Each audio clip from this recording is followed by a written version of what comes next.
Bismillahirrahmanirrahim. Assalamualaikum warahmatullahi wabarakatuh. Sebelumnya, perkenalkan kami dari kelompok 3 yang beranggotakan Alvin dan Suparman, Siti Fatimah, Siti Aulia, dan Uya Sajadaskia.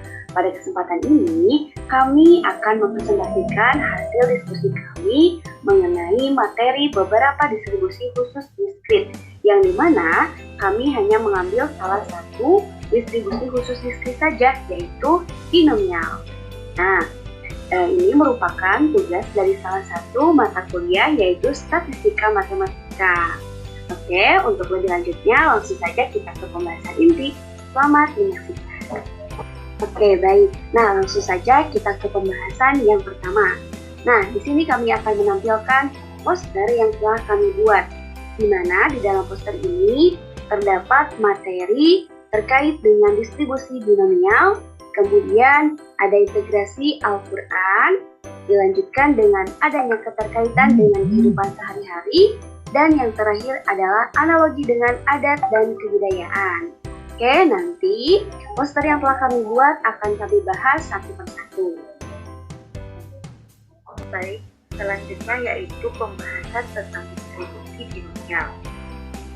Nah, adapun distribusi binomial adalah sebuah percobaan bernauli yang dilakukan lebih dari satu kali, misalnya sekali.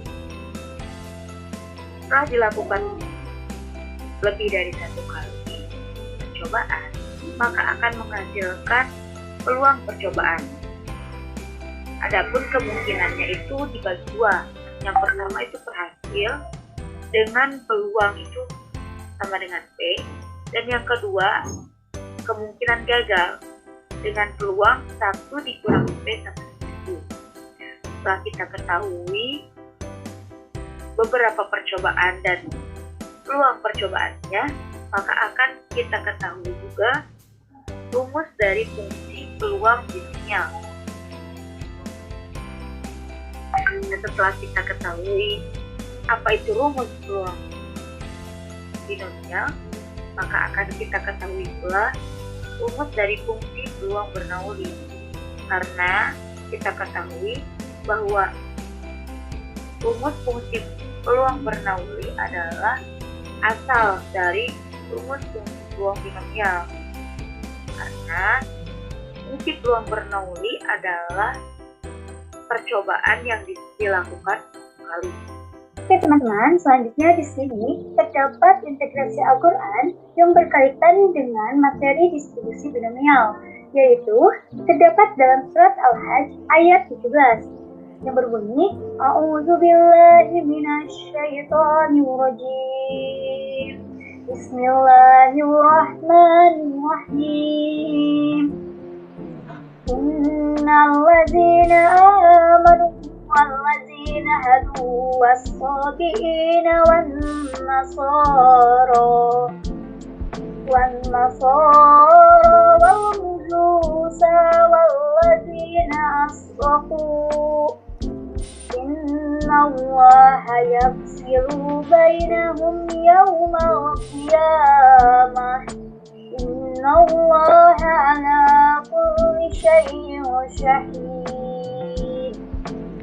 Yang artinya, sesungguhnya orang-orang beriman, orang Yahudi, orang Sabiin, orang Nasrani, orang Majusi, dan orang musyrik, Allah pasti memberi keputusan di antara mereka pada hari kiamat.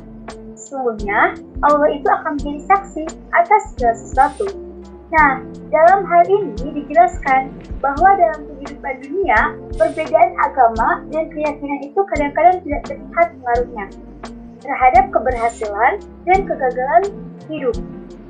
Akan tetapi, berbeda dengan di akhirat, Allah pasti akan memberi keputusan di antara mereka pada hari kiamat.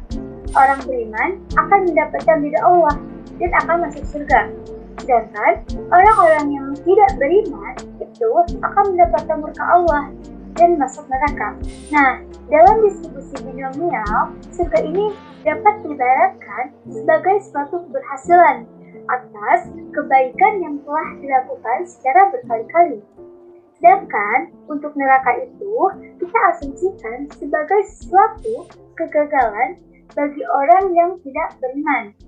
Oke, selanjutnya yaitu pembahasan mengenai keterkaitan dengan kehidupan sehari-hari. Nah, teman-teman dapat melihatnya pada layar, terdapat beberapa contoh penerapan materi binomial dalam kehidupan sehari-hari. Nah, dari gambar yang pertama, teman-teman bisa melihat ketika siswa ujian, hasilnya itu bisa lulus dan tidak lulus. Nah, ini juga merupakan salah satu dari contoh materi binomial. Kemudian yang kedua, seorang ibu yang melahirkan bayi. Nah, bayi yang terlahir itu bisa saja laki-laki ataupun perempuan. Dan contoh yang terakhir, yaitu saat penalti pertandingan sepak bola.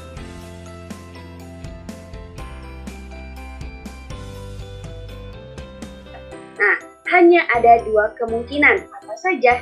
Nah, kemungkinan tersebut yaitu kejadiannya bisa saja gol ataupun tidak. Dari ketiga contoh ini, teman-teman, ini merupakan contoh dari materi binomial dalam kehidupan sehari-hari. Nah, dalam studi peluang, berbagai kondisi yang memiliki dua kemungkinan disebut sebagai percobaan binomial. Selanjutnya ada analogi dengan adat dan kebudayaan, di mana ada permainan-permainan tradisional yaitu permainan egrang,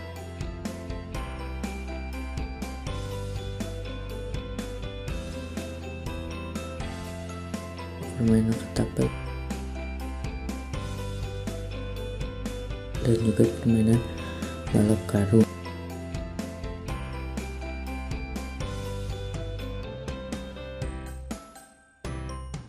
Yang dimana permainan-permainan ini berkaitan dengan materi distribusi binomial, yaitu permainan ini dapat dilakukan dengan berulang-ulang dengan ada dua kemungkinan, yaitu berhasil dan juga gagal. Baik, mungkin cukup itu saja yang dapat kami sampaikan.